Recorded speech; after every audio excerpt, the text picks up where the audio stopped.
And so, as my mom always told me, you have to hear everything 7 times to remember it.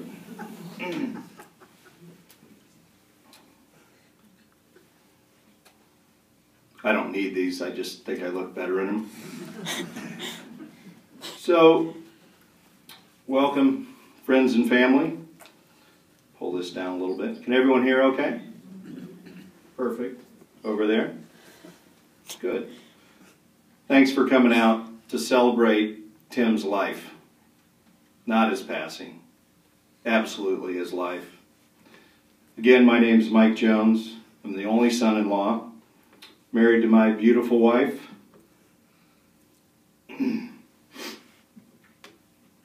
Ellen, and his father. And I'm father of Tim's 4 wonderful grandkids. Again, Jake, Claire, Caitlin, Caroline. You know, I offered to speak on behalf of the family, and I'm going to fill you in on a few blanks that maybe you didn't hear there. I'm going to share the highlights of Tim's life that I heard from others, that I didn't necessarily experience, but were very important to him. My perspectives, and some words of each of the 8 grandchildren. I want you all to leave today knowing Tim Garrigus better than when you walked in here. Tim liked to keep things simple. Right, Jody? If he were speaking, he'd say, "What the heck's going on in here? What's this all about?" And then he'd really quickly ask, "And who in the hell is paying for all this?" I understand everyone here is sad today, but we need to celebrate his life, because that's what he would have wanted. I'm going to tell you all the same thing I told Ellen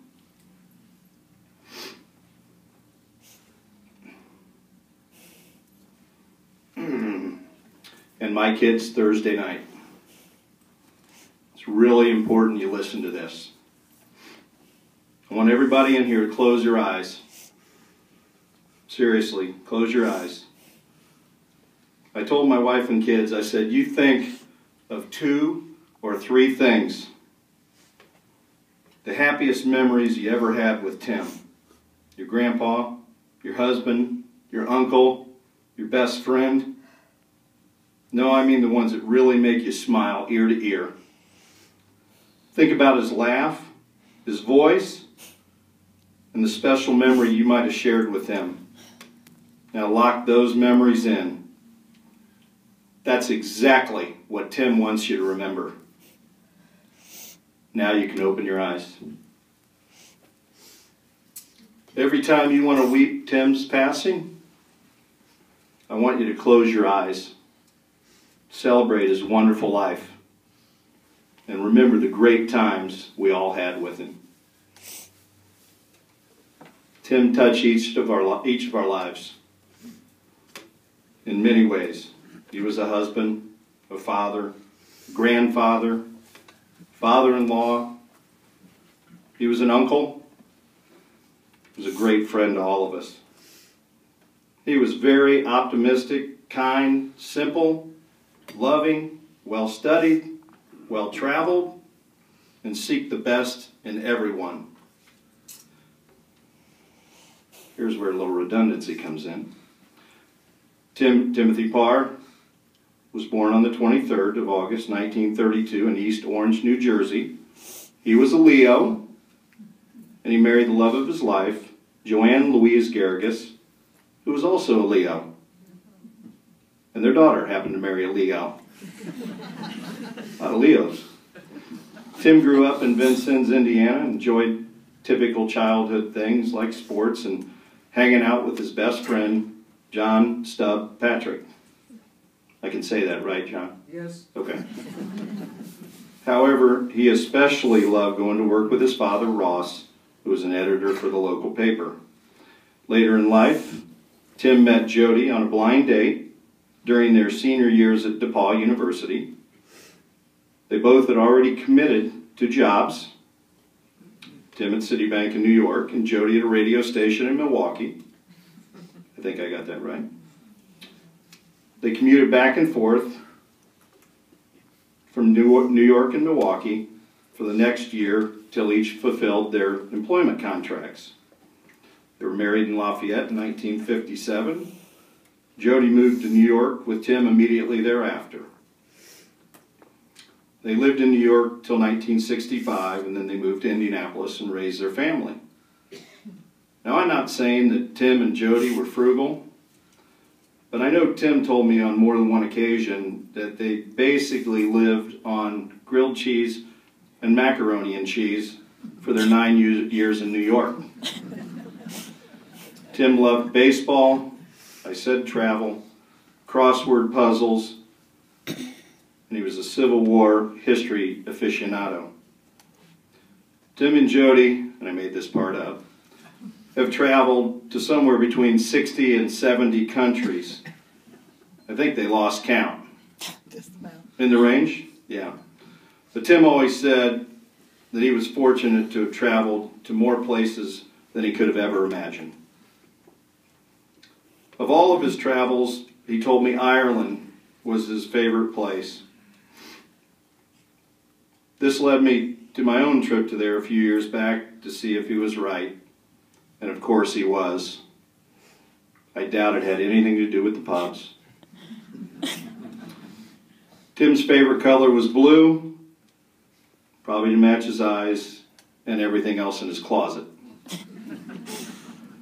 Growing up listening to the Cardinals radio, he became a rabid St. Louis's Cardinals fan because it was the closest team to Vincennes. We may not have all liked Tim's sports as much as he did or his sports teams, but we loved him for being a purist of the game. He was a throwback where purity, heart, and character mattered. Maybe the only thing that mattered. I'm not really sure it was even about the sports. He condemned everything that was wrong with professional sports and respected everything that was right. He just simply loved and respected the purity of the game and the players that played it. To Tim, race, creed, color, none of that mattered. He loved to play cards and routinely donated his time to Sertoma Club as a blackjack dealer for their fundraising events. Tim loved watching Ellen, Andy, Mike growing up. Ellen, my wife, world-class figure skater. Andy and Mike were decent hockey players. Now I'm going to give you my perspective. That's just what I heard from others. Now it might get a little tougher. This is through my eyes and our relationship together. I'm going to have a drink. Not the official one, but just the...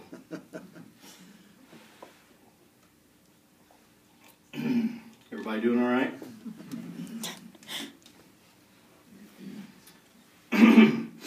I met Tim, excuse me, in July of 1989. About the same time I met my wife, Ellen Garrigus. I was 27 years old, and it was exactly a year following the death of my father. I have to tell you, I loved Tim like a father, as I knew him almost as long as I knew my own father. Tim and I hit it off instantly, because we were both huge sports fans. He loved hockey and baseball, and I could really care less about either of them. I told him both of those sports would be extinct by the turn of the century, but he kept following them anyway. Tim taught me a very unique character trait. How to be proud and a confident man and extremely humble at the same time. He loved to be in charge. but he had no problem taking a back seat and just playing a supporting role. It didn't matter who the cast was. Tim introduced me to some of the finer things in life. He taught me how to cook the perfect beef tenderloin just with the touch of his finger. He introduced me to cashmere. Need I say more? He introduced me to single malt scotch. Macallan was his favorite, and it immediately became my favorite as well. I think he had a plan all along. Get Mike to enjoy my favorite scotch, Macallan, then go over to his house and drink his. Well, his plan worked to perfection. I do recall, we did pretty good. I just slid off here one. Needless to say, I stocked my bar with many different types of single malt scotch. I recall a Christmas about 5 years ago, Mike knows where this is going, when he and I tried to sample every bottle in my scotch collection. Of course, Tim savored every sip, and he fared a lot better than Mike and I did. In fact, we don't really remember dinner or dessert, do we?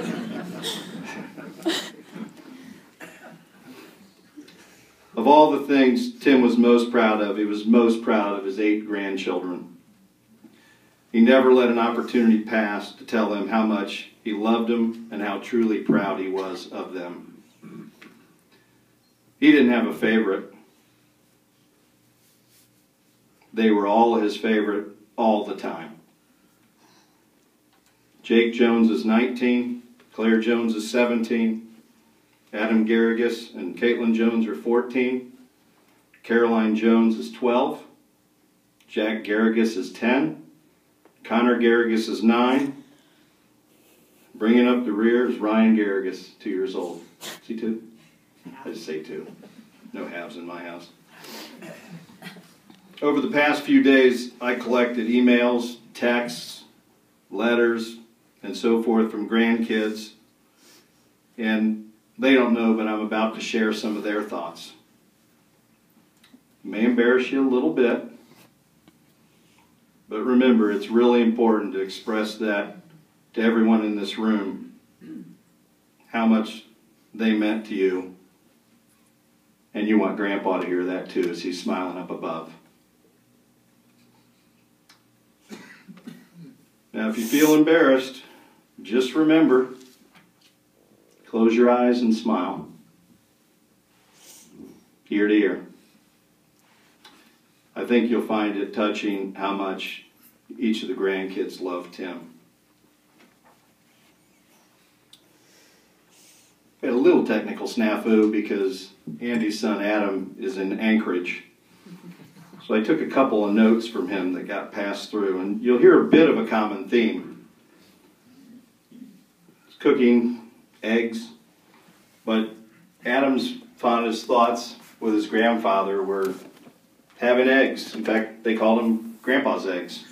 I'm not sure what they had in them, but they were Grandpa's eggs. I think he added spices and some other things, and Adam would never eat spices at home, right? They're Grandpa's eggs then. So, Connor Garrigus said, "You want to raise your hand, Connor?" There you go. Right there. That's a grandpa wave, too. I like how he taught me about history and war stuff. He told me lots of stories about American history. Grandpa served us awesome breakfasts when we visited.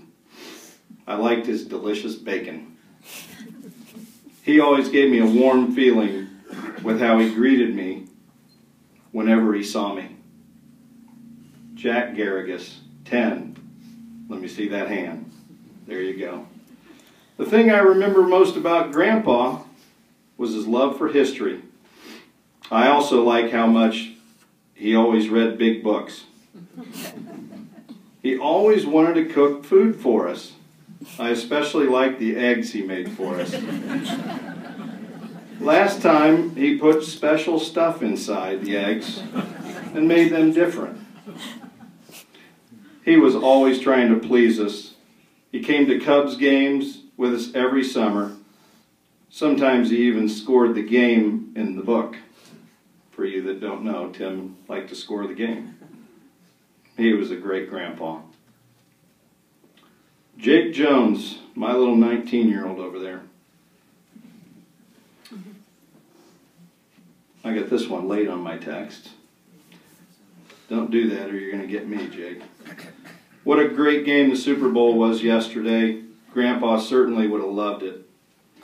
My earliest memories of Grandpa came back on a Thanksgiving of what must have been 1998. I remember sitting in his lap watching Barry Sanders cut up a defense in what would have turned out to be his final season.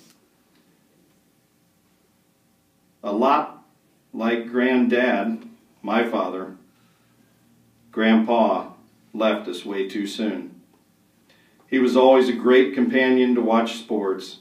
He was a wealth of knowledge and give you about any major stat you wanted to know about any team over the last 50 years. Just last Christmas, he was rattling off the entire Brooklyn Dodger roster to me. What will always stick with me about Grandpa was his positiveness and overall happiness. Every time I saw him, he'd greet me with a laugh and an old story from his college days. If everyone was as jovial as my grandpa, the world would be a better place. Caroline Jones, 12. Where are you, sweetie? Oh, there you are. You're way too close. Caroline, I practiced this speech. We wrote it this morning with my daughter. She did the typing, and I gave it to her. And I had to read it to Caroline to practice here earlier. And she said, Dad, if you can't get through it, I'll finish it for you. Wow. Grandpa was a great man. He's taught me many, many things throughout the 12 years that we were together. One of the things he taught me was to always be happy. Because if you're not happy, people around you won't be happy. Whenever I left his house, he'd give me a hug and say, "Goodbye, kiddo. See you soon." He touched many people's hearts and put smiles on everyone's faces. Caitlin Jones, my 14-year-old, over in the corner. And hand her a Kleenex. I remember when I was little, I would climb up from behind the big chair in the den, grab a book called George and Martha, and he would always read that one to me while I sat on his lap. All his stories were so interesting and funny, and one of them he told me was when his mother threw out all his army stuff and how upset he was. I was proud of him being a war veteran. I remember the Veterans Day program at my school. He came every year. He loved standing up proudly when they asked for everyone who was a veteran to stand up. He always told me how much he loved me and cared about me and how proud he was of me. I love him so much, and I miss him so much already. Remember, just close your eyes. Okay, now the toughest one. And the last one. This is from my very unique daughter Claire, who did the typing today. Yeah, it's going to be tough on me. Caroline, you may be on deck. She is a bit of a poet.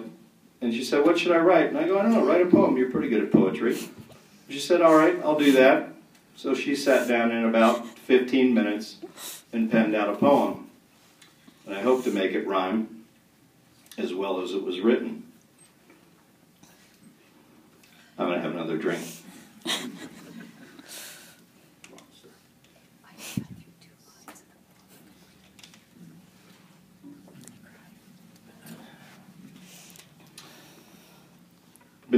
gleaming stars, beyond the world and amidst the rich cream cotton clouds, an incredible man with a bursting smile stands beyond proud, always carried a thrilling laugh, smiling sapphire eyes, and head to toe in cashmere. No words can equivocate to my piercing need for my grandpa's presence here. He held the capability of illuminating the spirits of any place we went. I'm the luckiest person on earth for the 17 years together we spent. I can only praise God for the spectacular soul that was present all this time. Endless are the heights I would go to listen to his captivating voice chime. Thinking about going without him, bitter dews of salt streamed down my cheek. Life without such a magnificent man seems to be very bleak. However, my paradisal hero is now placed on a pedestal in my heart. And in my life, I am thankful for he has played a tremendous part. My grandpa's story is to be continued in another light vastly afar from our current existence. He has become my star, providing me with a shield of safety from the heavens, though with a distance. My star burns everlastingly, and in this life will not be burnt out by a simple virus. For I rise each day to gaze upon my gleaming star, beaming a sparkle into my iris.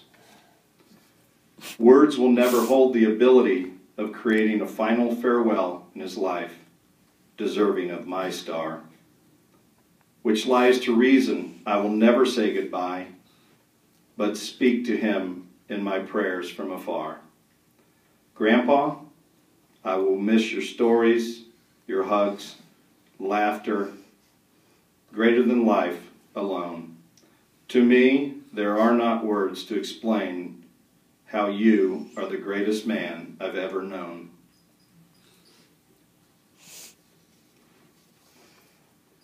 Now, I brought some props.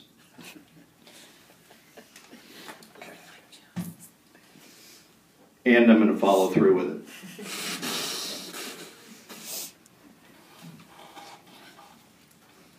Mike? Andy? We're going through with this. Props. Got some more scotch. Those who know me, I always bring props.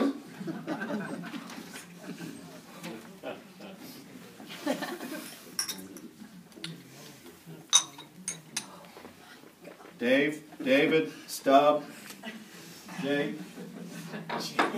Jake. Did I say he was 19?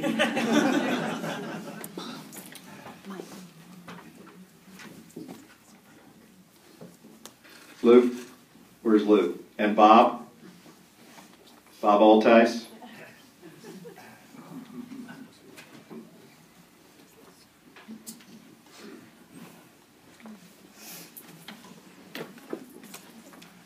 Favorite scotch.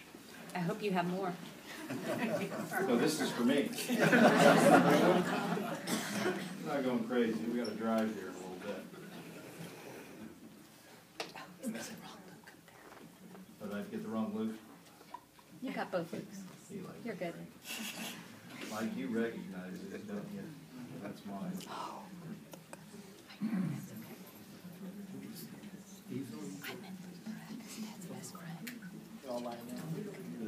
Yeah. But the line's longer than it was earlier.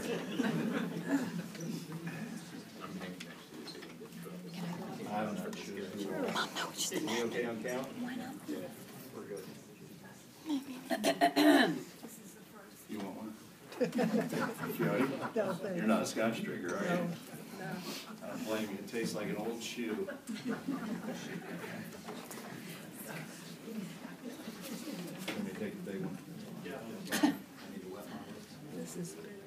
Look, you gotta go real. Just act like you're in church.